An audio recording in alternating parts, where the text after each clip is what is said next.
Great Britain is not a major team in international ice hockey. The national side has not qualified for the Olympic Games for decades, their last appearance coming in 1948. Since world rankings were introduced in the 1980s, their ranking has never reached higher than 21st. You have to go back to the 1920s and 1930s for a time when Britain were a significant force in the game.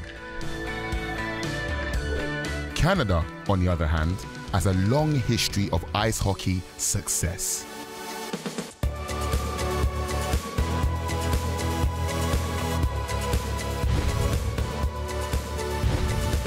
The Canadian team dominated the Olympic Winter Games in 1924. Great Britain, thanks to half their team being brought up in Canada, won bronze. Scotland, England, Wales, Canada, who cares as long as they're competing for king and empire. And then came the 1936 Winter Olympic Games in Germany, where British ice hockey enjoyed its finest hour. Yeah, hockey! Remember that match we had on holiday? What a game that was. Get in. That was air hockey, Jan. This is ice hockey. Yeah, ice air hockey. A group of 13 British athletes born in places like Huddersfield, Beckenham, Bootle and Barking managed to turn the form book on its head. The secret, even the biggest GB fan would admit, lay a long way from the British Isles. They were born in Britain, but players like Kilpatrick, Daly, Stinchcombe and Archer had all been raised on maple syrup. In fact, all but 2 of the British players learnt their hockey on Canadian ice. By 1936, Canada had not lost a single match in the history of the Olympic Winter Games. Their record: played 17, won 16, one draw, lost none. Goals for, 209, goals against, 8.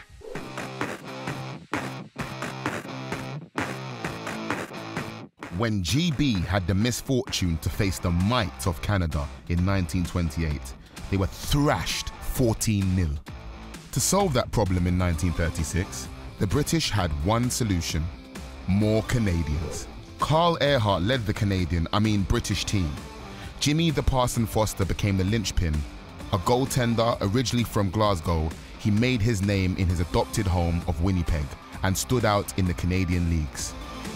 He and winger Sandy Archer, also from Winnipeg via the East End of London, had both kept their British passports, and they faced suspension from the Canadian Hockey Association for their loyalty to the Great Britain squad.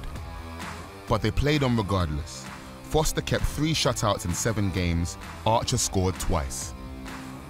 Team Canada, fortunately, had the opportunity to solve their differences on the ice, because inevitably, Canada faced off against Great Britain in Germany. Canada versus Great Britain, or you could say Canada versus Canada.